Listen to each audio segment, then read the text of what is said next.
अच्छा करो या बुरा, जो जाता है वही वापस आता है। अच्छे परिणाम प्राप्त करने के लिए पहले एक पवित्र उद्देश्य निर्धारित किया जाता है और फिर उसकी सिद्धि के लिए अच्छे कर्म किए जाते हैं। विचार उद्देश्यों की ओर ले जाते हैं, उद्देश्य कार्रवाई में आगे बढ़ते हैं, क्रियाएं आदतें बनाती हैं, आदतें चरित्र तय करती हैं और चरित्र हमारे भाग्य को तय करता है। यदि अच्छा बोया जाता है तो अच्छा एकत्र किया जाता है। जब सकारात्मक चीजें बनाई जाती हैं तो वह अच्छी तरह से लौटती हैं। किसी और के जीवन की नकल को पूर्णता के साथ जीने की तुलना में अपने भाग्य को अपूर्ण रूप से जीना बेहतर है। हर किसी को कर्म फल भोगना पड़ता है।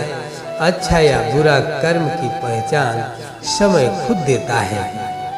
सफलता और शक्ति के इच्छुक व्यक्ति को निरंतर अच्छे कर्म करने चाहिए।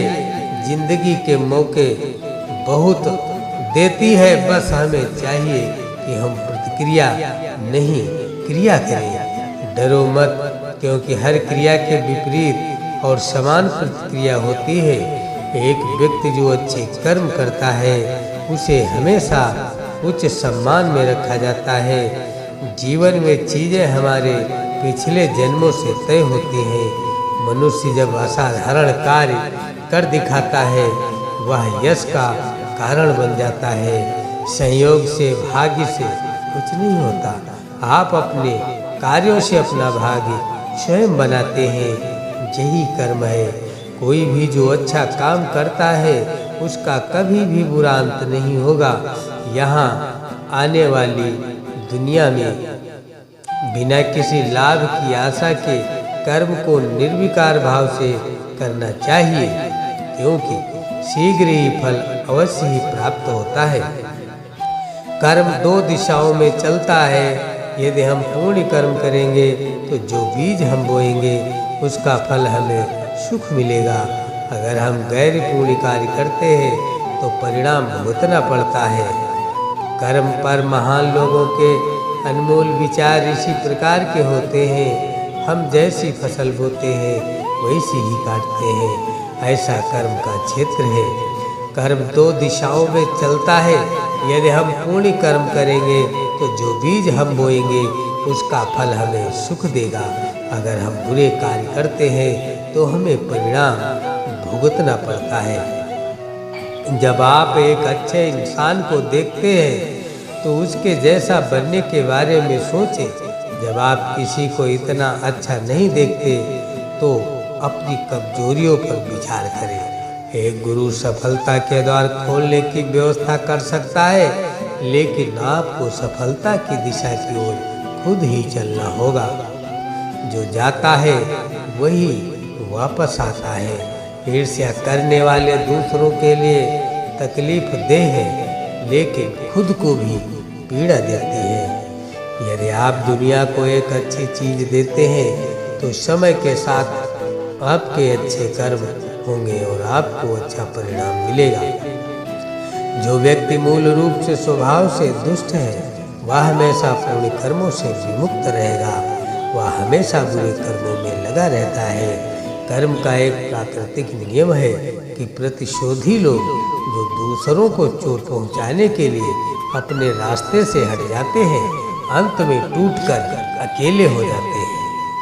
हमेशा कर्म में विश्वास रखें, अपना सर्वश्रेष्ठ दें। दृढ़ विश्वास के साथ स्वयं के स्वामी बने, अपनी किस्मत खुद तय करें। कर्म का समय होता है, आपको हमेशा नजर रखनी होगी। कर्म क्षमाशील है और हमेशा प्रतिफल मिलता है। गुरुत्वाकर्षण की तरह कर्म इतना बुनियादी है कि हम अक्सर इसे नोटिस भी नहीं करते। हिंदू धर्म के 3 अनिवार्य तत्व हैं: ईश्वर में विश्वास, वेदों में एक रहस्योद्घाटन, कर्म और स्थानांतरण के सिद्धांत में प्रकृति के अस्तित्व का मूल कारण आत्मा की शिक्षा है। इच्छा मुक्त नहीं होती। यह कारण और प्रभाव से बंधी हुई घटना है, लेकिन इच्छा के पीछे कुछ है जो स्वतंत्र है।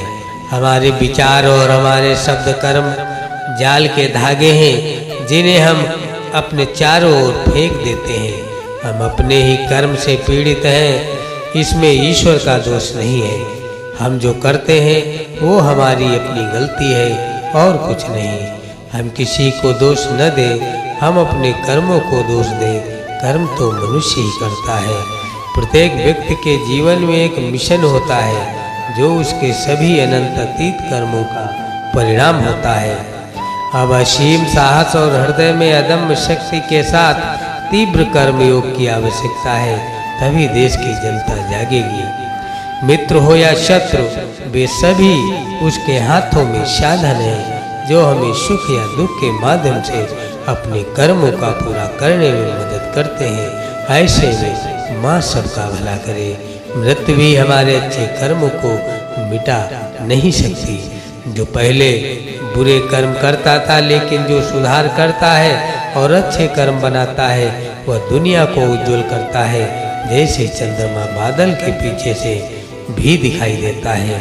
सब कुछ दिमाग पर आधारित है, दिमाग से चलता है, दिमाग से बना है। यदि तुम अशुद्ध मन से बोलते और काम करते हो तो दुख तुम्हारे पीछे पीछे आएगा, जैसे बैलगाड़ी के पहिए बैल के परिचिन्हों पर चलते हैं। जैसे कोई फूलों के ढेर से ढेर सारी मालाएं बना सकता है, वैसे ही मनुष्य को जन्म और मृत्यु के अधीन अपने आप को बहुत अच्छे कर्म करना चाहिए। जब कार्यवाही कुछ नहीं से निकलती है तो कोई कर्म नहीं होता है। कर्म का योग ही ईश्वर है। मेरे विचार से मेमने का जीवन मनुष्य से कम कीमती नहीं। ये प्रकृति की कृपा है कि हम पिछले जन्म को याद नहीं करते हैं। अगर हम यादों का इतना बड़ा बोझ ढोते तो हमारा जीवन एक बोझ बन जाता। अपने जीवन के प्रत्येक क्षण में आप शारीरिक, मानसिक, भावनात्मक और ऊर्जा के आधार पर क्रिया करते हैं। प्रत्येक क्रिया एक निश्चित स्मृति बनाती है, यही कर्म है। कर्म का अर्थ है कि आप अपने जीवन के खुद निर्माता बने। कर्म योग का अर्थ सेवा नहीं है, इसका अर्थ है कार्यवाही की अनिवार्यता को पार करना। कर्म ही तुम्हारा अस्तित्व और तुम्हारा बंधन है, और यदि आप इसे सही तरीके से संभालते हैं तो यह आपकी मुक्ति भी हो सकती है।